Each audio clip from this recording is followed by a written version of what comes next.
Support for this podcast comes from Frito-Lay and the 2023 Snack Bracket Championship. The Frito-Lay Snack-It Challenge is underway, and fans are voting on their favorite snacks to crown champion. We're talking about prime-time matchups between the best 64 snacks in the land. Will Ruffles Ridges reign supreme?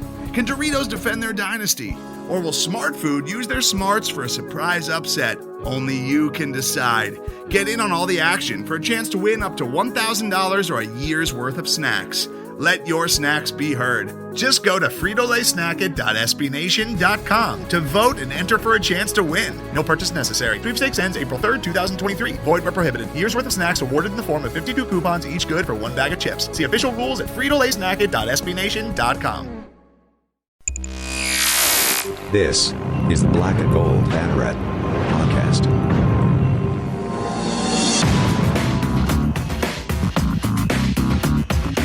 Now, here are your hosts, Jeff Sharon, Eric Lopez, and Brian Murphy. Welcome to the Black and Gold Banneret Podcast. Jeff Sharon along with Eric Lopez and Brian Murphy on a stacked Thursday show for you. We're recording this on Thursday, February 4th in the early afternoon. Lots to talk about here on this frigid Central Florida day. But oh boy, it's in the 50s. It's in the 50s. Hey, listen, I woke up this morning to take the kids to school, and there was frost on my car. There was frost on the ground. It was cold. It was as cold as it was a really cold morning. Like my daughter was freaking out how cold it was. I'm like, no, you got to get. She didn't want the AC. Anyway. However, gentlemen, okay, thanks, Brian, because you blew my segue, which was the AD search is starting to heat up for UCF. Who's going to replace Danny White? We're going to talk about that. We're going to talk about is there any movement on the head coaching front, which I doubt there will be. But anyway, we'll see what Eric Lopez knows from softball Woj is now AD Woj, right? So.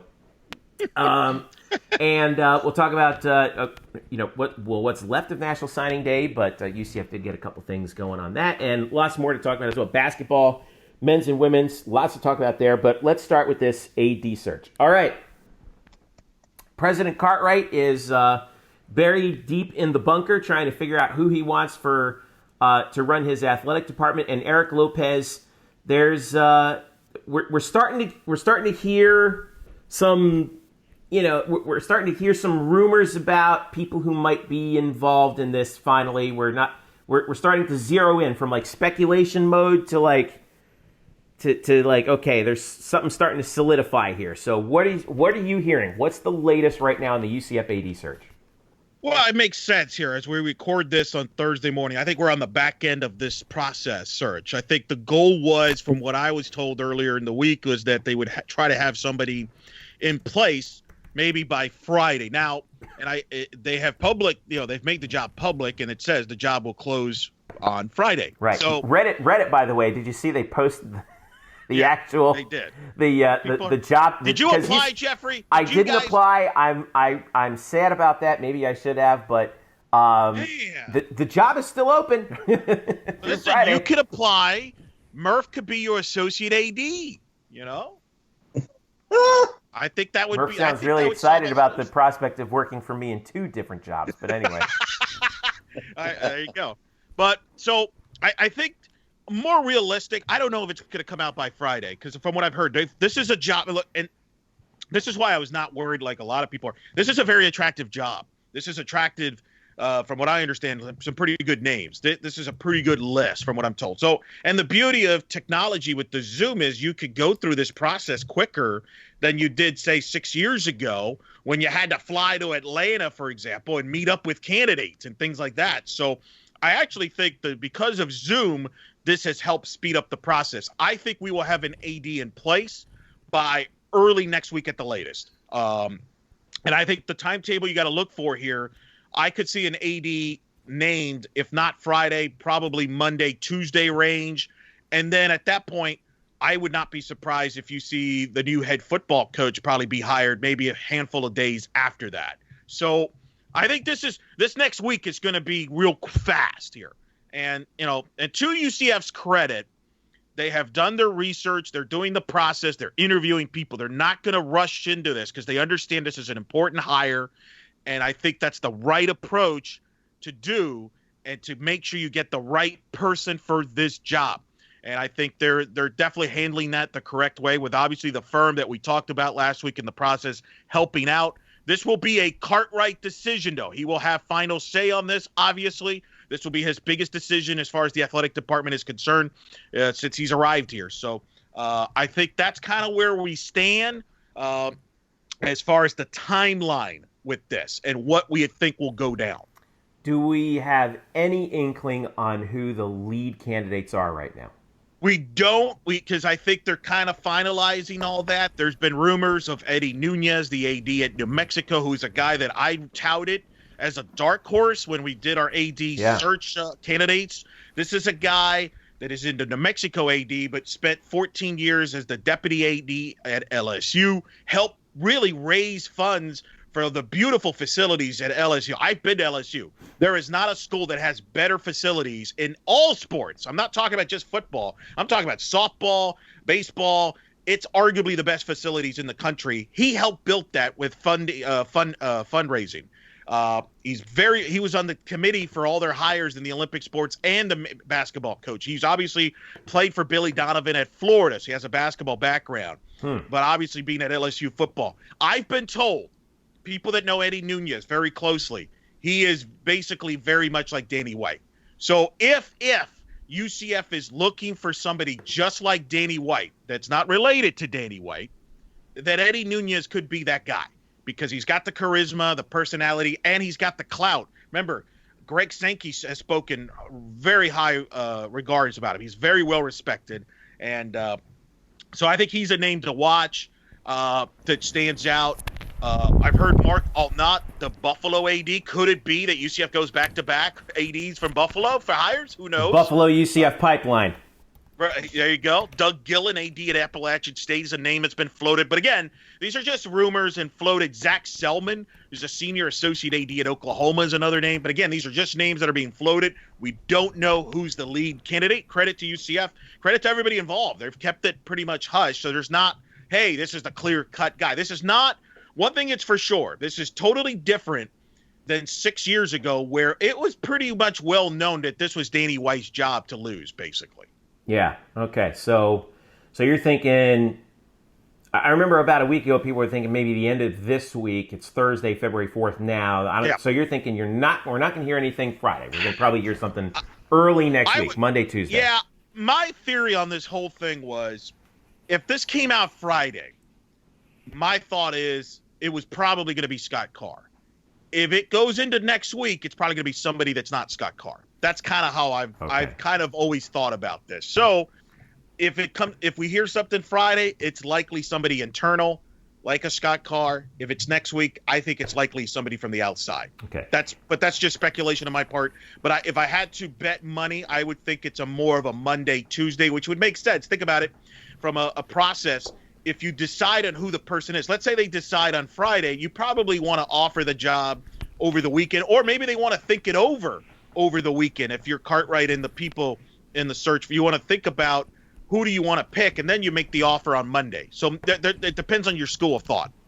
So does this have any bearing on the football head coach position? Well, obviously, whoever gets it, then the question becomes, well, who are they interested in the head coaching job? Now, the firm that they and you guys know the firm better than I do. I'm drawing a blank on the name of the firm. They are ZRG Turnkey. Yeah. They're Turnkey ZRG. Yeah. So from what I understand, they're also piling up names for the candidates for the head coach. Doesn't mean that they're interviewing head coaches, because obviously they're going to have the AD in place first. But I would, as I've said on this podcast, I would be surprised that whoever the AD is that gets hired doesn't already have a couple names in the back of that person's mind of who they have in mind as far as the head coach is. So, for example, I'll just throw a hypothetical. If Zach Selman ends up being the guy from Oklahoma, I think a name that you got to watch is Grinch, the defensive coordinator at Oklahoma, who is a hot name right now in the industry. I would not be surprised if it's something like that, because that's a package deal right there. Grinch is already at Oklahoma. Selman knows him. They're comfortable with. So that's an example. If it's him, this is just speculation. The interesting thing is if it's somebody like Nunez, that might be the one case, ironically enough, where there may not be a direct connection right away. He might just go with the best guy because from what I'm told, he just hired a young coach in over at New Mexico. I think Danny Gonzalez, who's just finished his first year out in Albuquerque. Yeah, correct. I don't expect that to be a candidate here. Gonzalez is an alum of New Mexico. He played in New Mexico. Obviously, he's coached there. So I don't think that would be a candidate. Although New Mexico's had a lot of issues with COVID as far as being in that area and state and restrictions and things like that. So you never know. The irony is, from what I was told, is if Nunez, let's say Nunez was the AD here maybe 3 years ago, the guy he probably would have picked is Dave Aranda, who's now the Baylor head coach and was the defensive coordinator at LSU. But I don't expect the Dave Aranda type to come to UCF from Baylor. But is there somebody within that LSU tree that might come? Who knows? I think it could be somebody with SEC ties, which for all you Jeff Lebby fans, that's good news because technically Lebby's an SEC guy right now. So not technically, he's actually an SEC guy right now. Right. So who knows? Again, though, the football thing, until we know, we have a clear answer. Who is the next athletic director at UCF? Who is the next AD? I think once we know, we can try to figure out and connect the dots to see who possibly would be the next head coach. But until I think, and UCF's doing this correctly. They're doing the process and they're getting the AD in place first. Then they're going to get the head coach. And I think, again, the timeline is I think the AD job gets filled up, if not by Friday. They'll make a decision either by Friday or, if not, early next week, Monday, Tuesday range. And then I think the head coaching job possibly will come maybe next Friday or, if not, that following Monday range. I think that's your timeline. And then this is some juicy stuff, Lopez. This is great. God, I love this stuff, man. This is good stuff. I mean, I wish we did this 12 months a year. I don't. Believe me. All right. Well, let me switch gears over to Murph here because Brian. Are you a Kennedy, Murph? No. No. But I don't even have a joke for it. No, I do. I mean, let's face it. Whoever the new AD is, I mean, maybe they don't even need to hire a head football coach because UCF just got a 4-star recruit without a head coach. How about that? This past Wednesday was Old National Signing Day. Is that what we're calling it? Like Old National Signing Day, right? Because the early signing period is in December. Yeah, it's like signing day part 2. Yeah. It's like miniature signing day now. Like what was signing day is like not really signing day anymore. Right. Yeah, which is fine. But Titus Mokiao Atimalala, 6'1", 170, officially listed as an athlete, but he was a wide receiver and safety at James Campbell High School in Ua Beach, Hawaii. We talked about this earlier on the site, and it's kind of noteworthy, Brian, that UCF was able to pull in a guy who is rated 4 stars. Not that I care about stars, because as I've said many times before, like I think the whole recruiting ranking system is a gigantic racket. But this guy is the 4th leading career receiver in high school history in the state of Hawaii. 170 catches, 2,915 yards, and 37 touchdowns in 32 games. Was the 2019 Player of the Year from KHON News in Honolulu. This guy's got all of the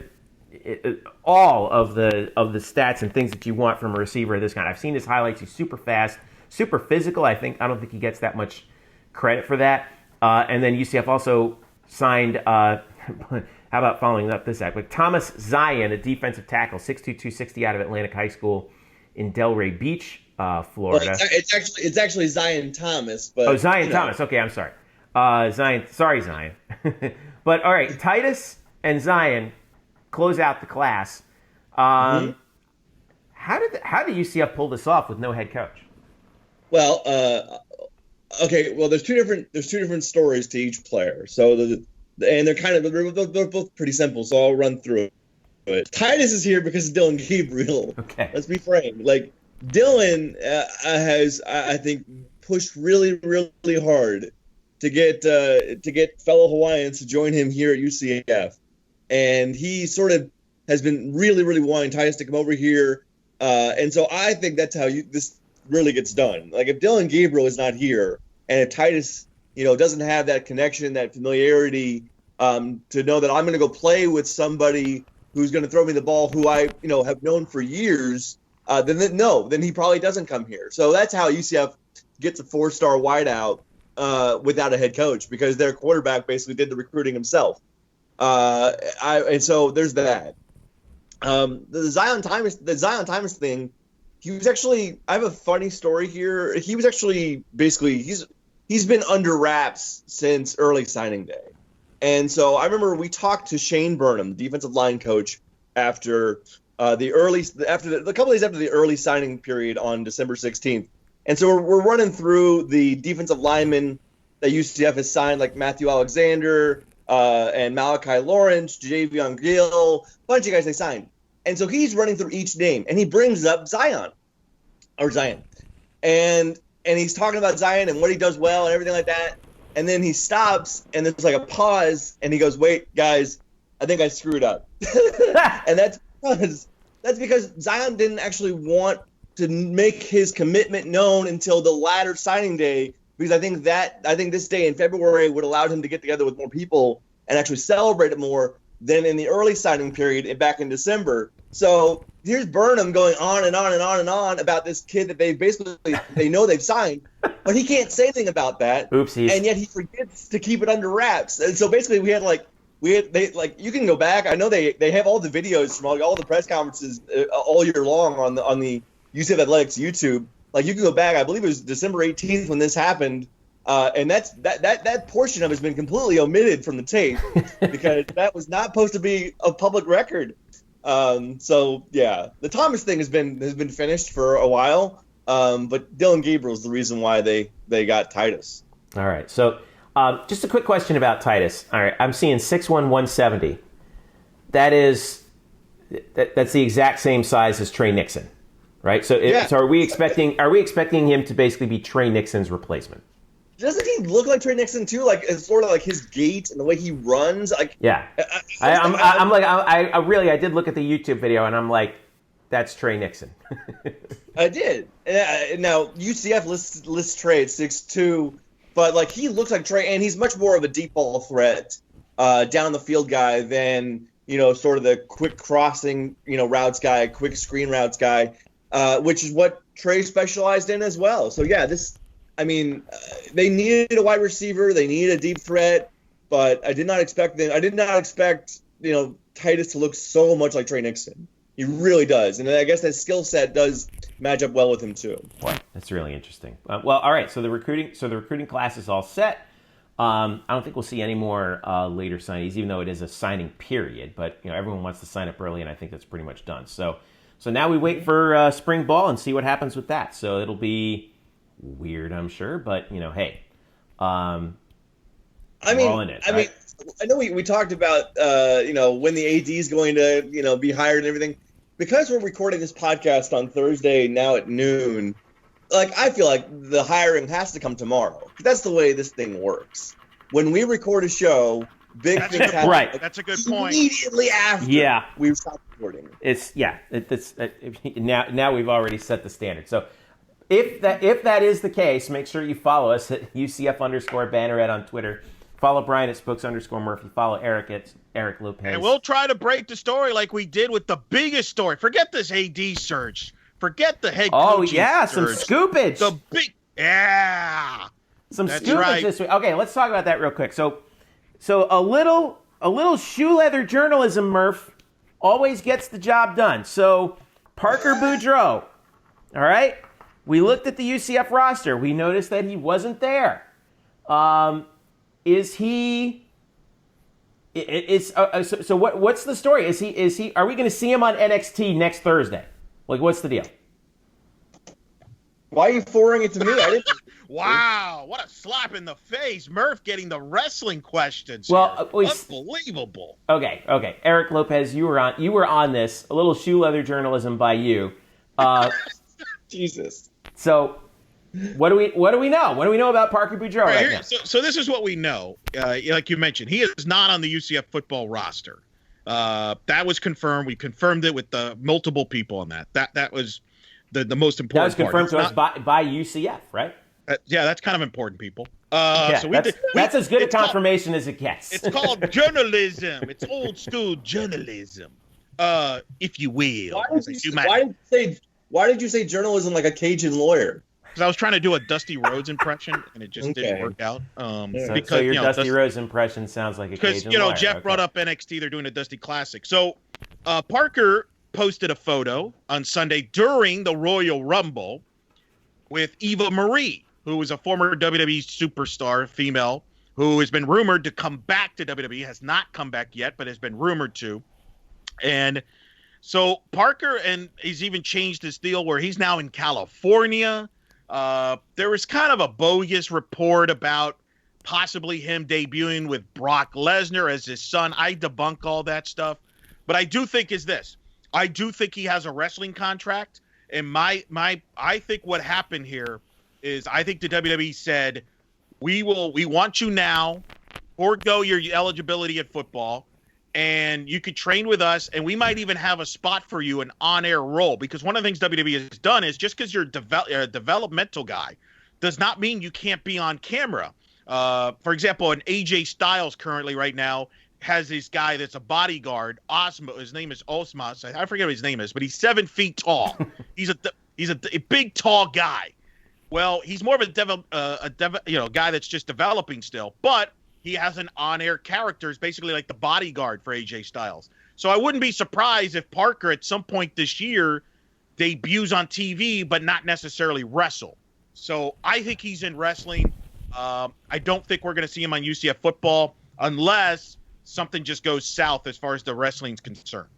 So let me ask you a question. All right, so let's say Parker Boudreaux signs a contract, all right, and then he begins his process of training. How long does the training process take before they feel like, okay, you're ready for prime time?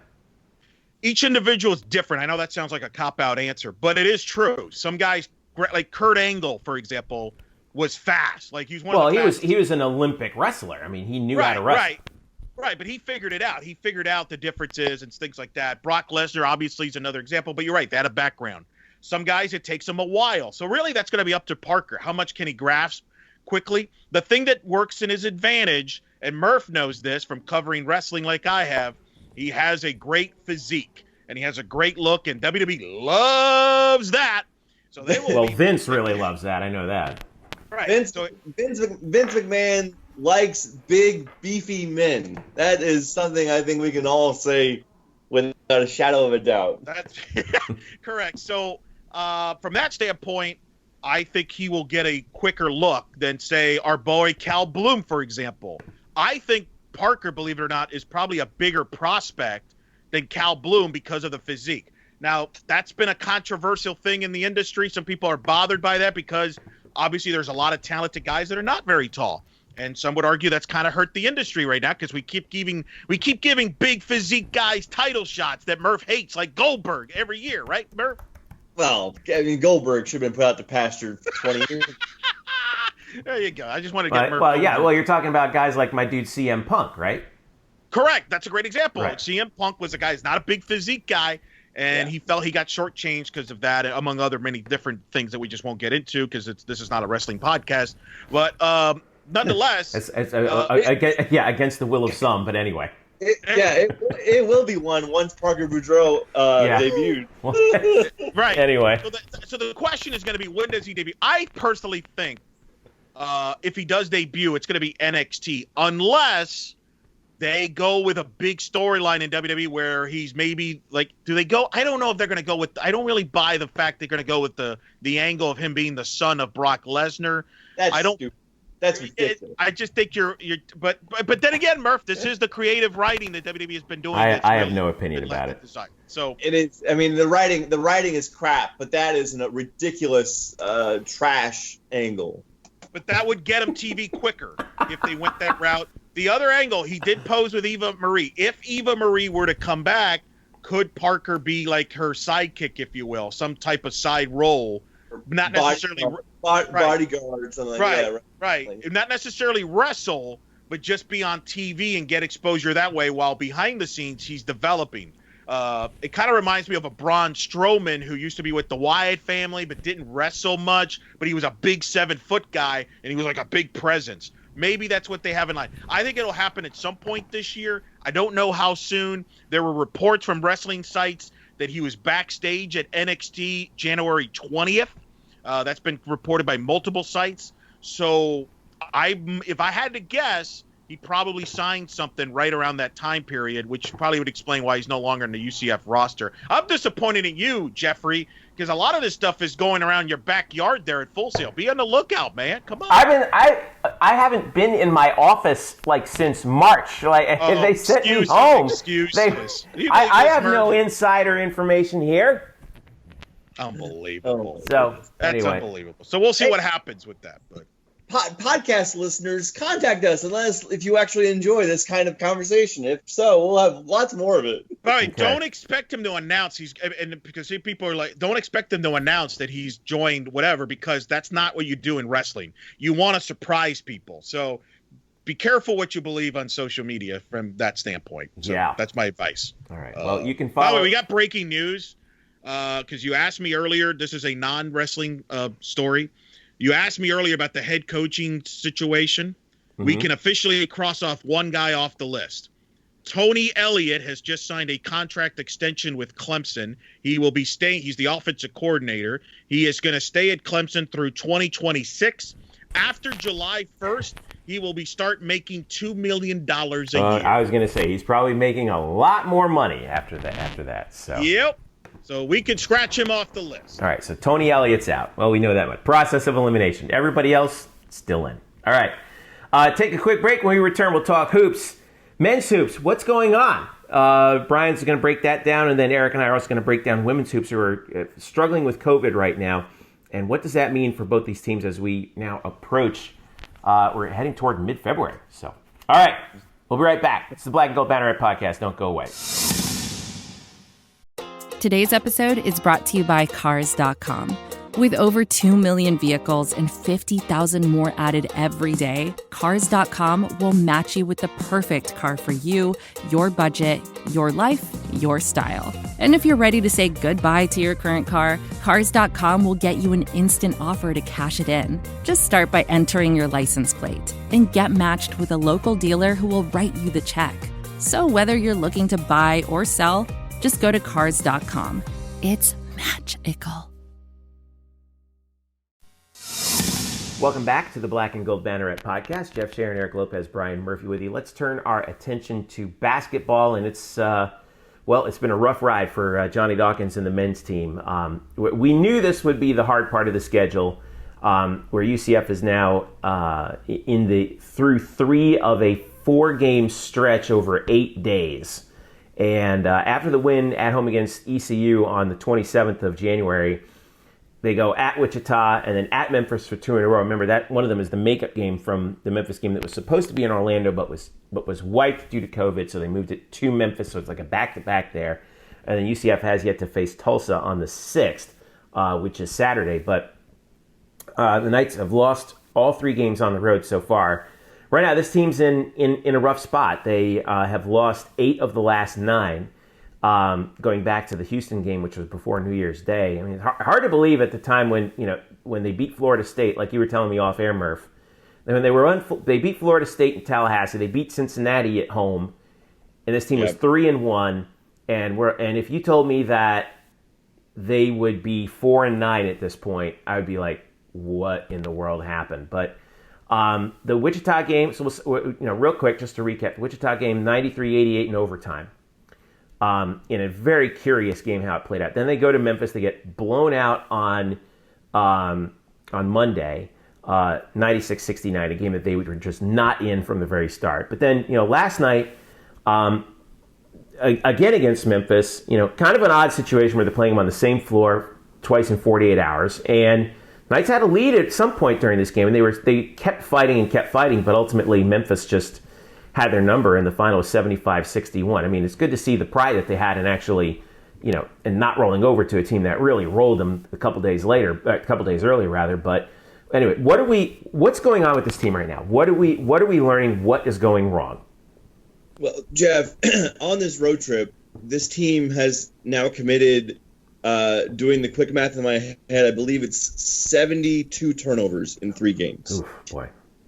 That is rough. And again, this is sort of an issue that we've been dealing with all season, with, Dre Fuller sort of playing out of position at the point because Darius Perry was hurt early on, and then he was sidelined for a little bit during the season.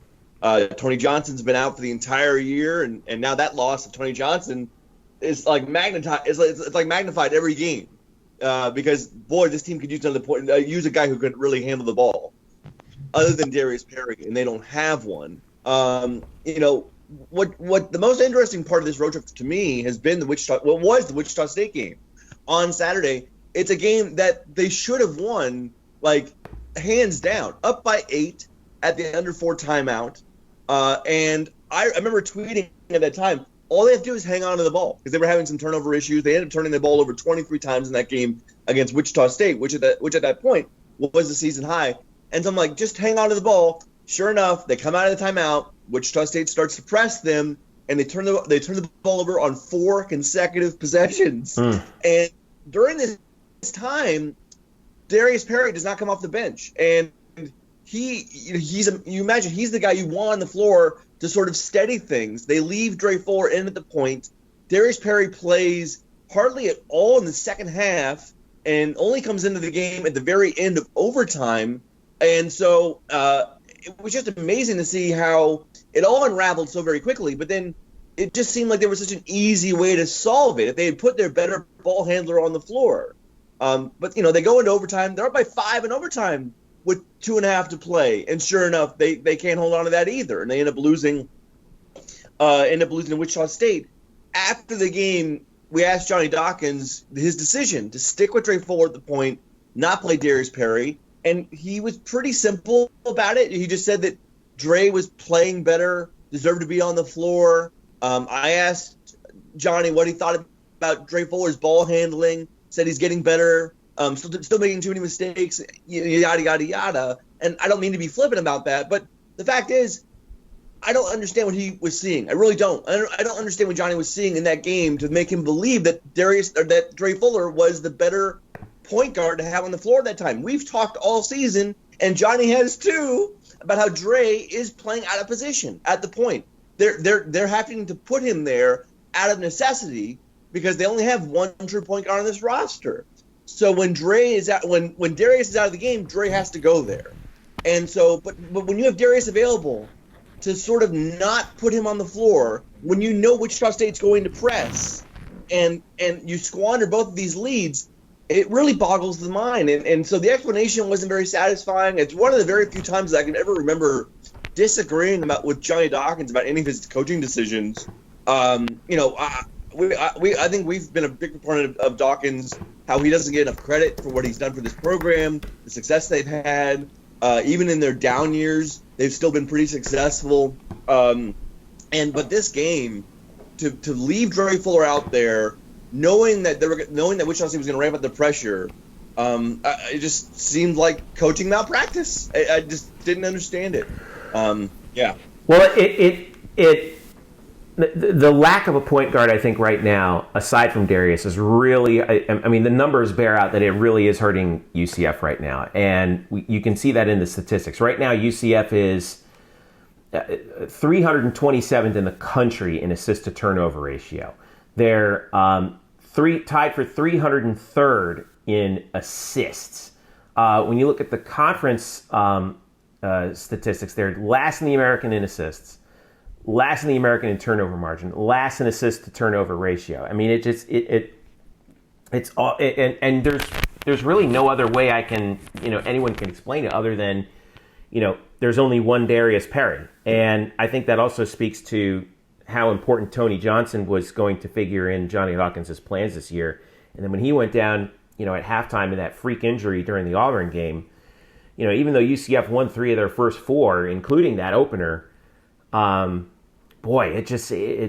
this team is just hurting for somebody who can handle the ball and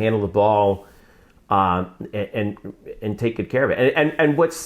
And the hard part about this too, and Murph, I wonder what you think about this, is that it forces Darius to make I think to take some risks that, he might not be comfortable making. Yeah, he's a senior and he's an experienced point guard, but but that also shows you that he knows, what he can do and what he should do and what he shouldn't do. And when this team's behind, they're turning the ball over. It's especially late in games. I feel like he feels like he has to take over, and it's not, and it's just not working. God bless him. He's he's doing what he can out there, but there's only one of them, right? Exactly, and let's not absolve Darius from this. I mean, it's not like he has been Magic Johnson out there. He's certainly had his problems and with hanging on the ball and making the right decision. Darius, I believe, has 14 turnovers in his last 4 games. So it's not like he's been perfect. But again, in that situation, when you can go get a win at Wichita State and they're going to ramp the pressure, and even when they start ramping up the pressure out of the last timeout, out of the last media timeout, then you have to make a decision to put Darius out there, to put your better ball handler on the floor. It just made no sense. It really didn't. And you're probably right. He puts a little too much pressure on himself, and then it compounds everything, because now, as we saw, at least in the first game against Memphis, when UCF turned it over against Memphis early on, it was a cavalcade of errors. They had almost 20 turnovers in the first half alone, 28 for the game. They would turn it over, and you could see the lack of energy to get back on defense. And that happened to them a few times. They got run out when they could have gotten back 3 or 4 times in that game against Memphis on Monday.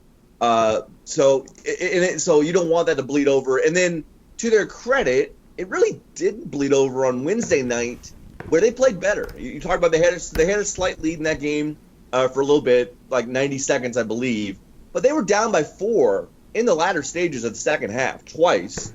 Memphis came back each time when they cut the deficit to 4 to get a basket to put it back up to 6. And then there was a stretch there with about 4 or 5 minutes remaining in which UCF committed back-to-back turnovers that Memphis scored directly off of quickly, and it was a 10-point game all of a sudden, and it was out of reach. But at least the UCF showed more effort, showed more energy. They did better against Memphis's press on Wednesday than they did on Monday. Really, it's more than just the turnovers. They shot 4 for 23 from three-point range, and I know this team. We don't view this team as a three-point dynamo, but they've shot it pretty well from above the arc this season. I believe it's above 35%. And so for them to go 4 for 23, that really sunk their chance. Yeah, that's a rarity too. Now, one of the bright spots I will say that came out from the last 3 games is Jameel Reynolds, who scored 29 points in this 3-game stretch, including 17 against Wichita. That was kind of his coming out party. He was fantastic in that game, coming off the bench, 7 of 9 from the field. He was also 3 of 5 at the line. He pulled down 8 rebounds, and he's worked his way into the starting 5. He actually got the start last night in the second Memphis game. What are you seeing from him? What's been the big difference with Jameel Reynolds so far in these last 3 games? Well, he's done his job when he is matched up against smaller teams, and you've seen that against ECU and against Wichita State, teams that don't really have a true like old school 5, teams that don't have a ton of size, and so that was impressive to see, because you need to see him do that and know as a freshman that he can impose his will and his body at times against smaller teams. Like, it takes time for kids on this level to learn that, and I think he has a good understanding of just his size and his width and what he can do with his body when he's matched up against a guy who's his height or less than. The Memphis game was Memphis games were more of a challenge because he's at many times matching with Musa Cisse, who we talked about going back to the preseason. He's a big, much hyped freshman for Memphis this year. Yeah, we can see why. He was good. Yeah, he was very good. He was very good, especially on Wednesday night. I thought he was really good. But he could be an NBA draft pick this year. His stock has kind of fallen because he doesn't really have an offensive game outside of 3 or 4 feet. But defensively, he's a total game changer. He blocked a number of shots, critical shots on Wednesday night. And when Jameel's going up against him, it's different now because, he doesn't see a lot of guys in the American with a 7'2" wingspan. And that's what Musa brings to you. I thought still for what Jamil is right now, I thought he acquitted himself pretty well. I thought when he had the chance to go in there and sort of bowl his way and play some volleyball, he did that. He really is. He's their best big man right now. I mean, CJ Walker is a very fierce rebounder and had a nice game on Wednesday night, but their best big man right now is Jamil Reynolds. Yeah, I think we should pay some compliments to CJ because he's, obviously he's still feeling it out offensively, but I think he's become more aggressive in these last couple games, especially getting out on the break. It's been really fun seeing him get out and run. And boy, he is fun to watch on the rebounding side. I never thought I'd ever say that about a player, like, that it's fun to watch them rebound. It is fun to watch him rebound. He gets up and just commands a presence down low. Yeah, he's kind of a maniac when it goes up to a rebound. I mean, it's great. I love it. Maybe it's the hair too, because it's all flopping around and whatever. But like, he's all arms and legs, and he just goes up there with a lot of tenacity. What you don't want is him like handling the ball like outside of 5 feet, because then it gets kind of messy.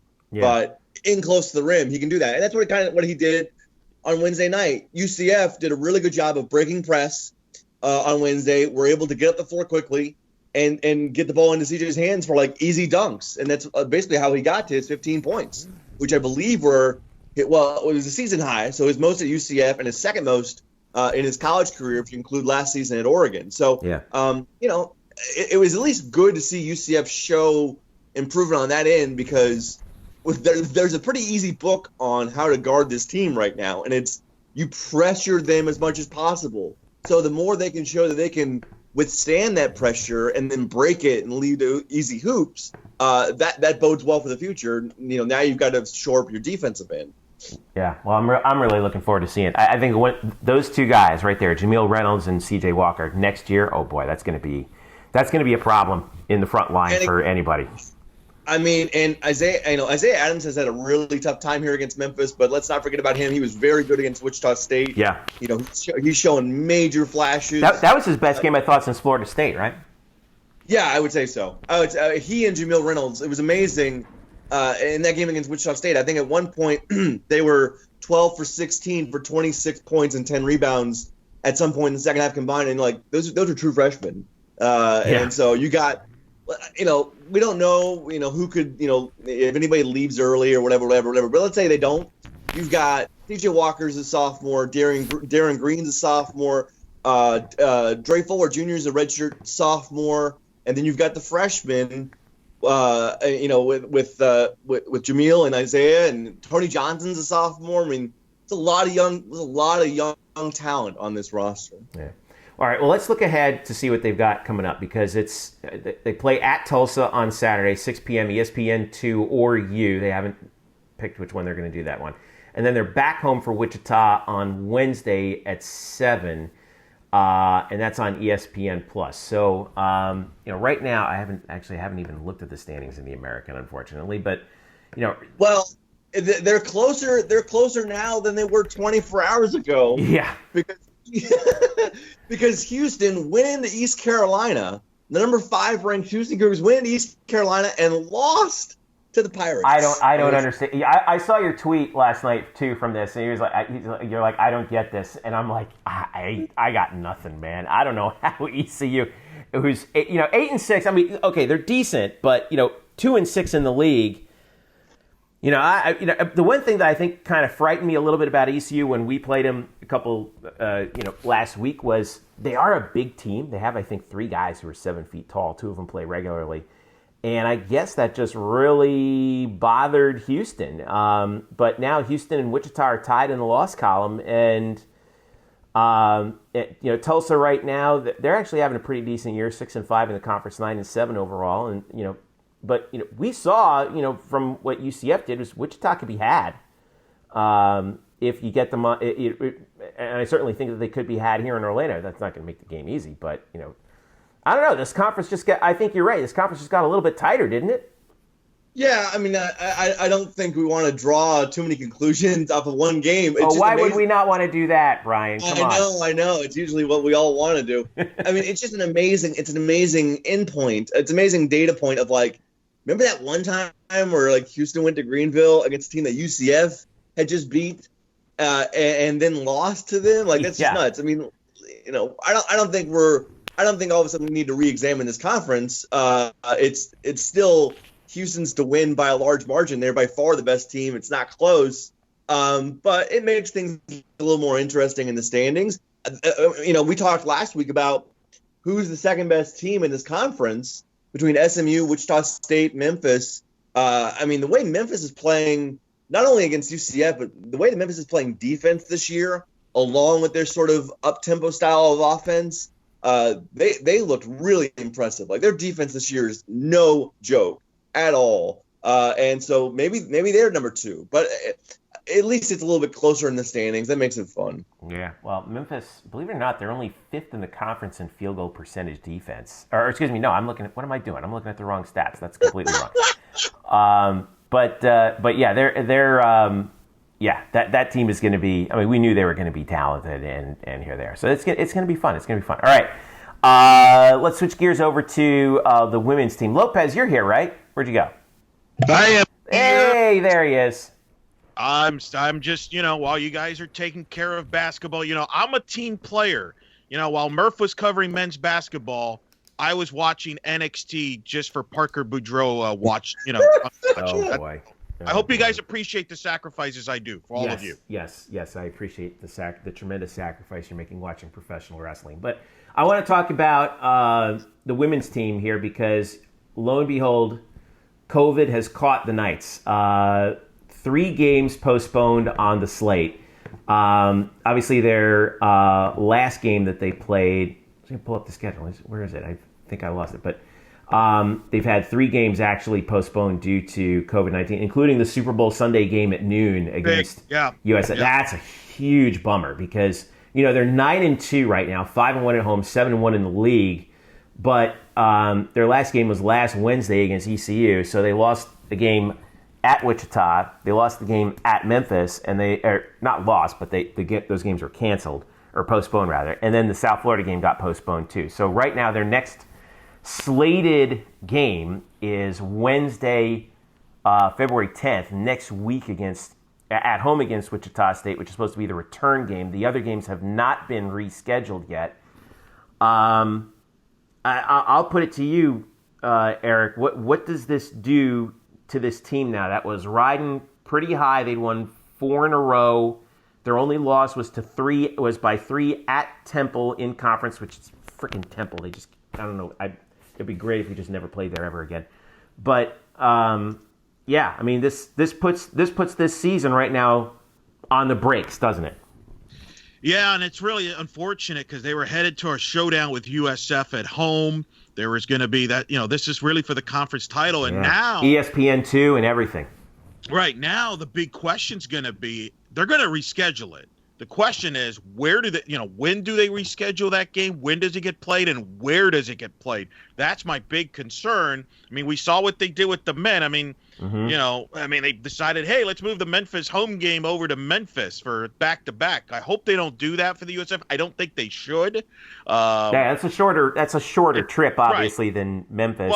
But now you've got this Wichita State game you got to reschedule. You got this Memphis game. So it's going to get backloaded. And it's going to be interesting, but I'm really more interested to see where does this USF game get scheduled. Could it be back-to-back games against the Bulls to finish the season? I don't know. They're going to have to figure all that out. The good news is, once obviously, unfortunately, they, had to scrap the Wichita State and Memphis game. I'm kind of glad they scrapped the USF game because I think that would have been a really bad setup. Because think about it, if you got COVID, you're not practicing. Yeah. So it's not, people forget that. It's not that you just can't play games. You can't practice. So now you would have lost practice time, and we saw how the men came out when they had the long layoff at Temple and they had the rust. I think you would have seen the same thing with them against USF, which would have been a bad recipe there. So at least they get that pushed back. But, man, I am curious to see what they're going to do with this schedule because we're now in February. We're now getting to the middle of February. You're going to start running out of dates to make up games. Yeah. And remember, UCF is on the fringe of making the NCAA tournament. They were in the last team in under Charlie Cream. So now their schedule is probably going to be backloaded. Are these two games going to be added on the road? And if so, that's going to create more travel.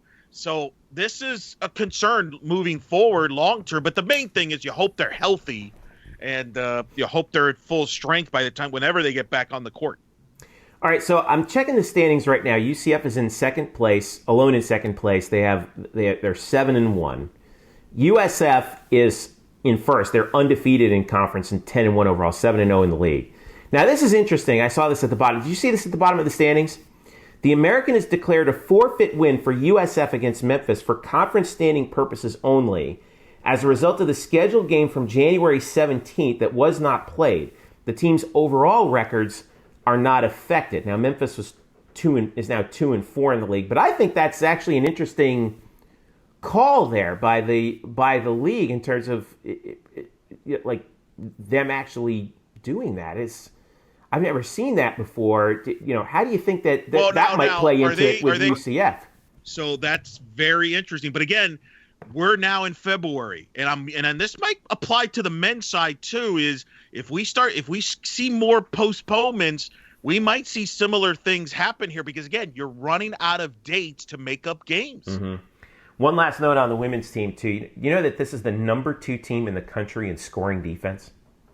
They're averaging giving up 49.1 points per game. And they're third in the country in field goal percentage allowed. They're allowing just 32.3%. And I think that's the one thing, guys, that I look at and I say, okay, if they're going to have a layoff, like, how they say defense travels well?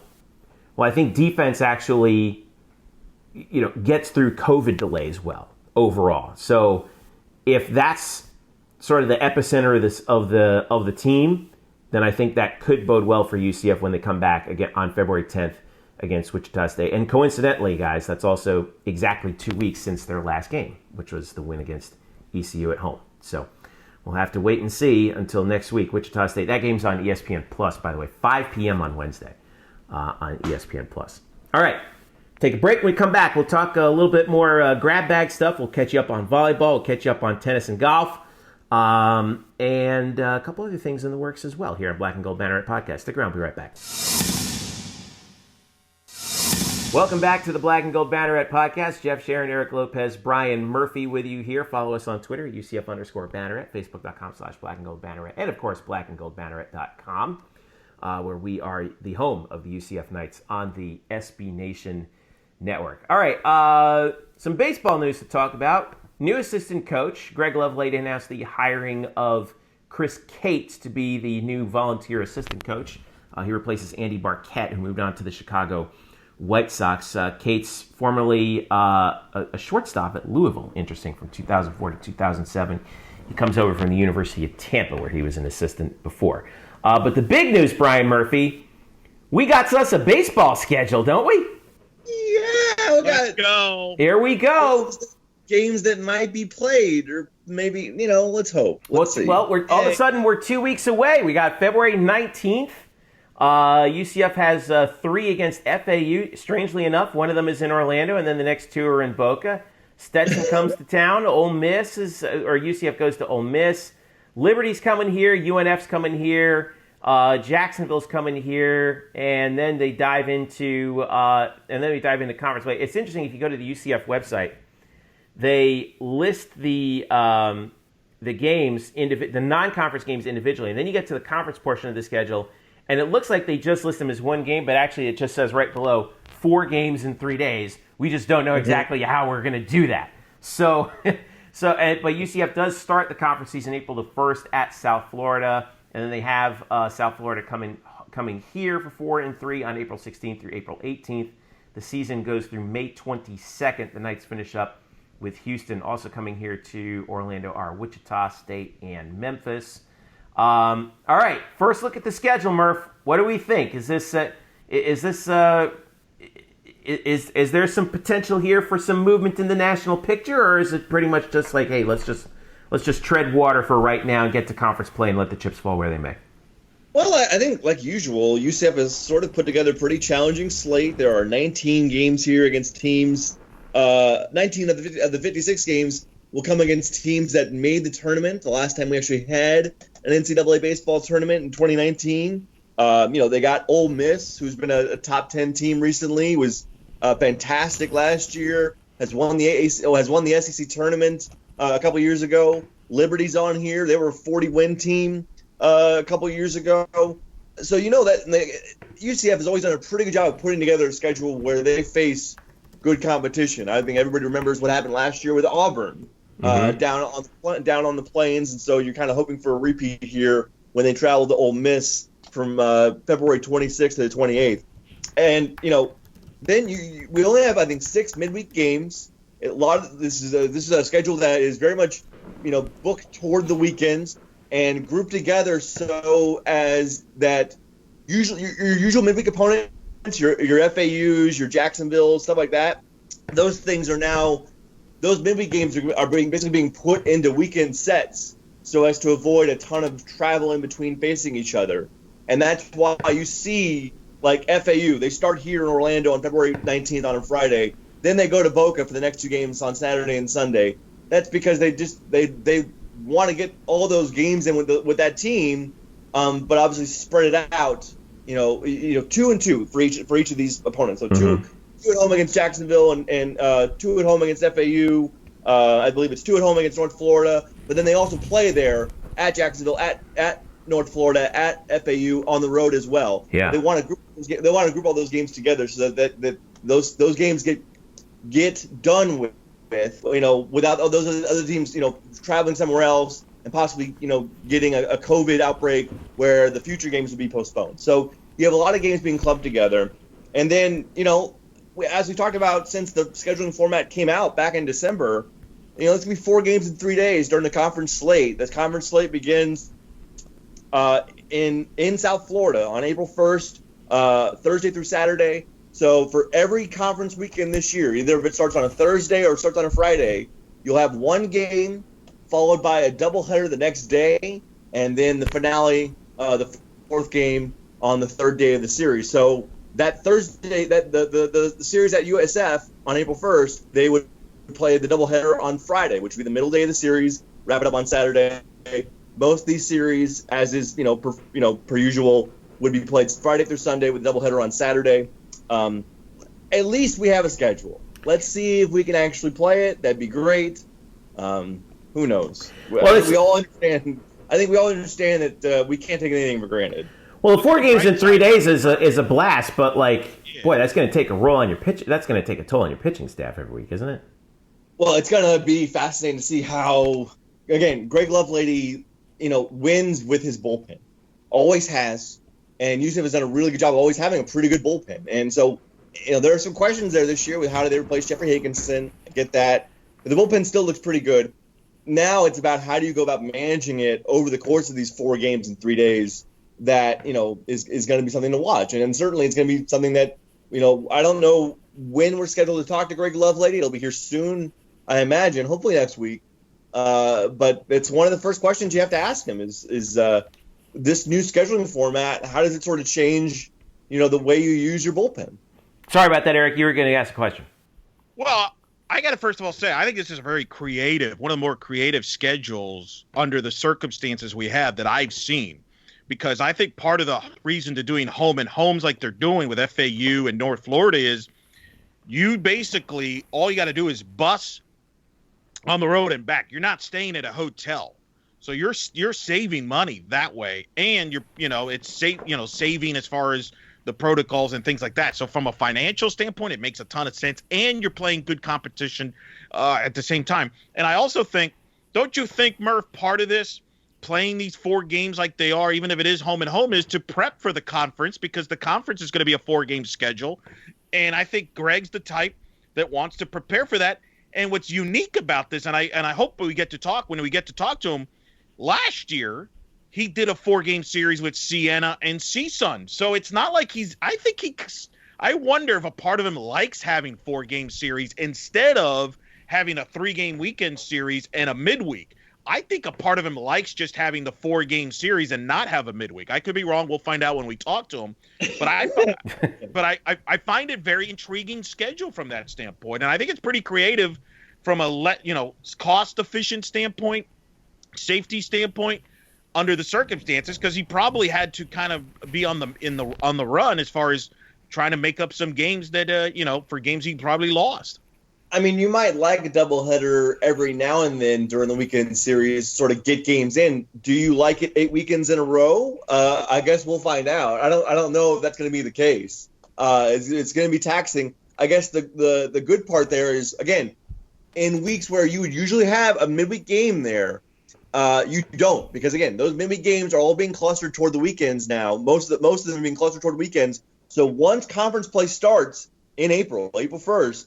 Through May 22nd, those 8 weeks, they have no other midweek games. So you can sort of if you can get through the series Saturday or Sunday, whenever it ends, you then do have 4 or 5 days without another game. So you give guys more rest that way, but still in the flow of an actual series.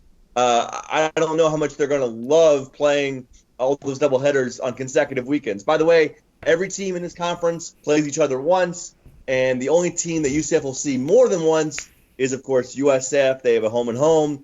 Again, they open in Tampa on April 1st. The return trip is here April 16th through the 19th. Through the 18th. It's kind of like what they did a few years back, where they were trying to figure out what do we do with those 3 extra games, and they just did like, hey, let's do it the nearest rival. Yeah. I know, and Murph, I remember we talked to Greg about this last year. They weren't planning on doing that pre-COVID. In fact, I think there was talk they were going to do maybe 3 or 4 conference teams in one location. Yeah, it was almost like they were going to do like a jamboree sort of on opening weekend, which was kind of cool. Kind of a cool idea, I thought. Right, but unfortunately we can't do that in COVID anymore. So I think they went with the back to what they used to do, which is the closer, which I'm okay with. It's fine. It is what it is. I like some of this scheduling. I don't know if this is a 1-year thing, but I don't mind. Like I said, I don't mind the home and homes for a weekend series. Let's be honest, Murph. I mean, FAU is a little more exciting than, say, Siena, you know what I mean? Like, I'm just saying. Speak for yourself. Yeah. You'd much rather have more games against FAU or Jacksonville than your Bethune-Cookman. And it's smart from an RPI standpoint. You're going to play a tough league as it is. You're going to get quality games in the state. So I think under the circumstances that we're in, I think Greg did a great job as he did, and he kind of checked a lot of boxes from a finance standpoint, from a travel standpoint, from a competition standpoint. That's a pretty impressive schedule. That's not an easy schedule that you just do in 5 minutes. In there. By the way, I'm more confident, Murph, that we'll see college baseball than we will Major League Baseball anytime soon. How about that? Thanks for putting a damper on the whole thing. I don't want to get into that. There's a lot there. There's a lot. I just decided to bring that up because on our YouTube page, on the week of the baseball season starting, we will post our Chad Mottola interview. That Tampa Bay Rays hitting coach, who was our recent guest on our podcast. We will post that video once people, we stop, once we hire people and things like that. Right. We have now. First of all, we know people who have listened to this podcast. We aired the audio of this, I think, the week after we did the interview. We have now teased the video of this 3 times, I think. Yes. I think I take full responsibility for that. But you know what I don't take responsibility for? The UCF softball schedule. Eric Lopez will take responsibility for that. Their schedule is out, and all right, Eric, help me through some of these interesting home matchups, especially in non-conference. You got New Mexico State, McNeese State, UNF, Kennesaw, number 3 Arizona coming into town. Hello. At South Carolina, home for FIU, and then home for Florida on March 24th. The home season starts February 19th. The season actually starts down in Fort Myers on February 13th. That's a Saturday against Florida Gulf Coast. They play a pair of double headers down there. But what do we think here? We got South Florida finished out the schedule on May the 9th. We got softball coming up here. What did Cindy Ball Malone pull together here in terms of her schedule for the 2021 season? On this episode, what number is this episode of Black and Gold Banneret? 260 something, I forget. Thank you very much for keeping track. Yeah. I am declaring on this episode that Sydney Ball Malone is the new heavyweight champion of scheduling among coaches in UCF. Bam! That's your winner. I'm blown away. She has gotten Arizona to come here. I don't know if people understand. It is hard to get a Pac-12 team in softball to get out of their own state because teams come to them. That's a good point. And to get Arizona to come here, this will be the first time ever that Arizona plays at UCF. Think about this.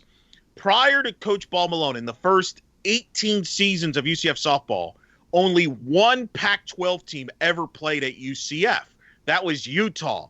No offense to Utah, but when you think Pac-12, you don't think Utah. It's kind of like when football had their first quote-unquote SEC opponent at home, and it was Missouri, and we're like, that's not really SEC. That's kind of the same way. Wow. So, yeah. So, since she's gotten here, in the last 2 years, she has gotten Washington to come here last year, and now Arizona. That is a wow. Okay. Mike Kendrea, the winningest head coach in the history of college softball, 8 national titles, over 1,600 wins. I mean, they are the Yankees of college softball. In fact, since you're both Yankee fans, you'll appreciate this. Mike Kendrea, Arizona wears pinstripes. They are very well-known pinstripes in jerseys. The reason is because Mike Kendrea put them in because he's a diehard Yankee fan. So he loves the pinstripe look. So that's what Arizona is known for. They have all the big names in the history of the sport, among some of the biggest names. So this is going to be huge when they come here. Fingers crossed. March 8th would be pretty big deal. To pull that off is incredible. This would be, by the way, the third time Mike Kendrea faces UCF. He's faced them with Arizona before in 2016 at the Mary Nutter tournament.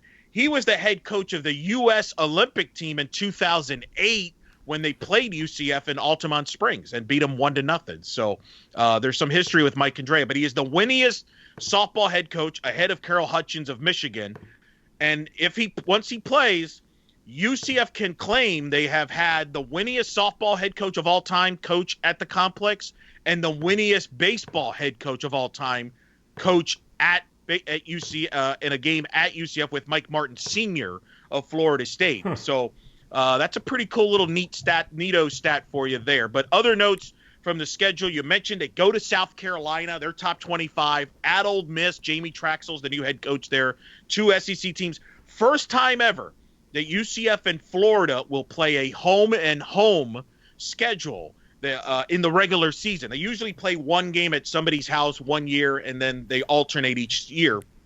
Now, this year, they will play at UCF March 24th, and then at Gainesville April 14th.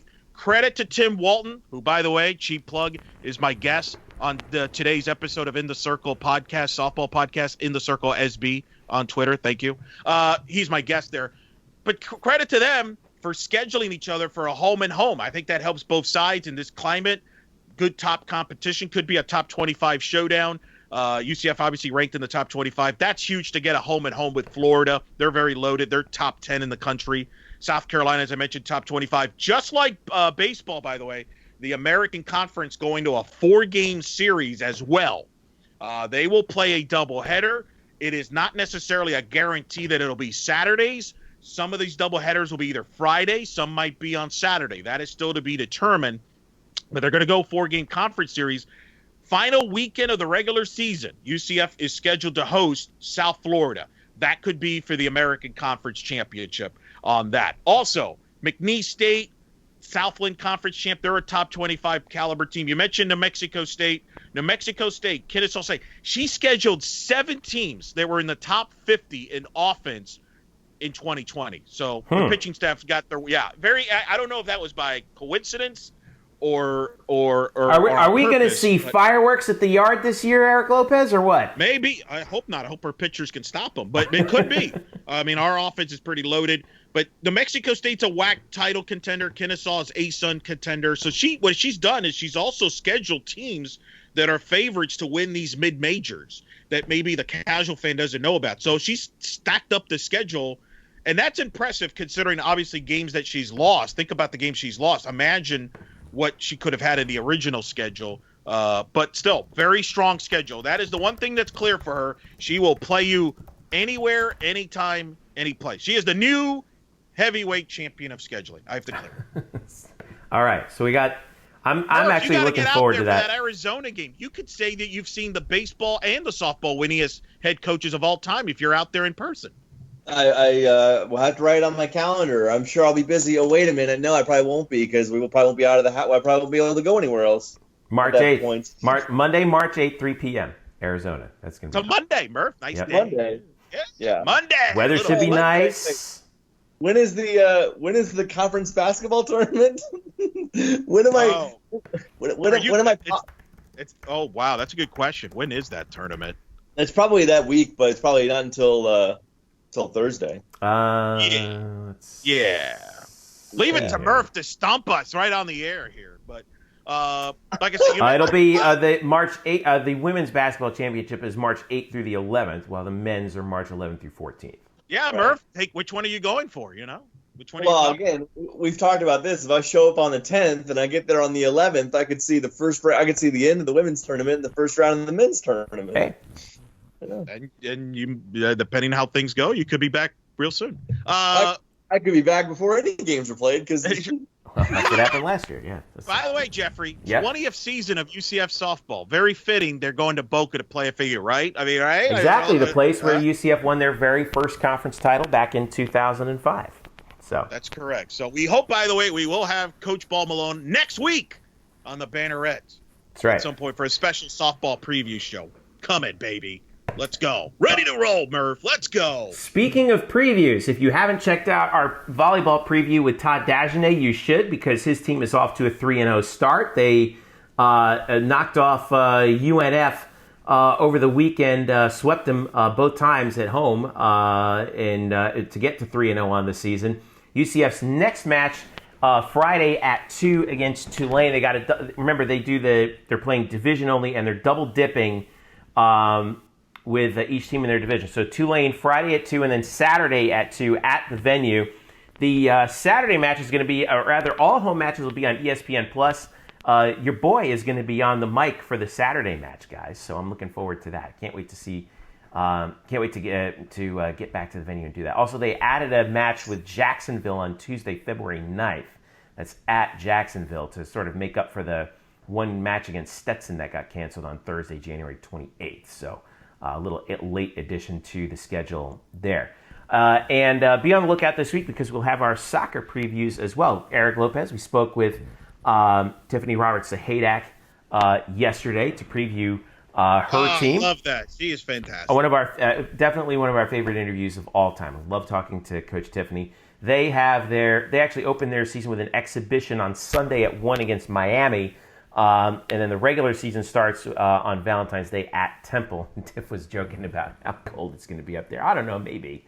But it's... blame you for that. You've been throwing this Temple negativity here.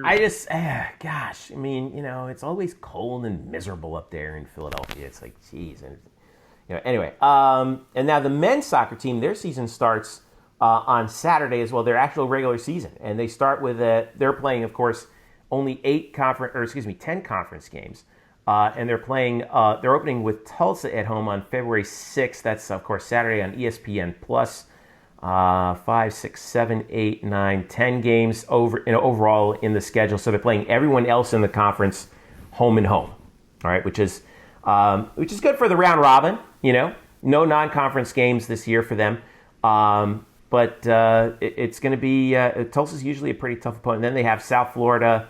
Obviously, you get South Florida at home, who's usually pretty good. And then their last home game is going to be against SMU on April the 2nd. So that's going to be a dogfight right there. But we got soccer coming up. We're going to be talking to Scott Calabrese a little bit later today. Eric Lopez, you down? Yeah, I'm down. I'm down for soccer. I am down. By the way, apparently Murph is a prophet. Because I have breaking news on the women's basketball schedule, which I will report. Boy, I will report now this, Jeffrey, so you don't have to edit our women's basketball segment. Okay, good. Because we really do need to get like a Woj bomb sound effect or something. So So as I'm reading, I've just gotten the email. I feel like a Michael Cole back in the day. Remember those days, Murph, when he used to, I've received an email, and then he just reads an email, and it was very dorky. That's how I feel right now. More terrible WWE writing right there. That was awful too. That's correct. That was my way of stalling as I load up the email I just really got as we record, ladies and gentlemen. So, chorus to the league. The UCF, remember that Wichita State game you said that was at home on this Wednesday coming up here, Jeffrey? Mm-hmm. No longer the case. That's now in Wichita. They're now playing at Wichita State, and UCF will now host South Florida March 4th. So, the regular season... Wow, that's late. How late it is? It's the last regular season game of the season. Originally... the last regular season game was going to be in Tampa March 2nd. That is still the case. They will still play at USF March 2nd, but now they will also play March 4th. So the two teams are going to play back-to-back games so you were right. Decide the conference championship. You were right. Insane. Yep. You were right all along. South Florida back-to-back to end the season for UCF women's. Late breaking news here on Black and Gold Banneret. How like awesome Murph is that? says, things happen when we record. Things happen. Please don't hire an AD the second that I hit the stop record button, please. I'm going to have to, I will make some phone calls after we record and figure out why the heck are we going to Wichita on Wednesday.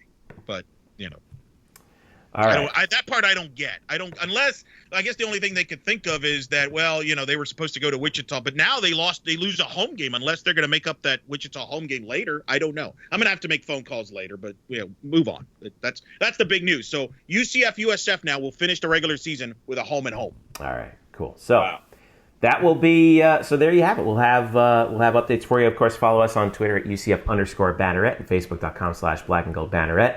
Not to mention blackandgoldbanneret.com, where we will update you on everything that is going on. And don't forget to subscribe to our podcast if you don't already. If you do, please leave us a rating wherever you listen to podcasts.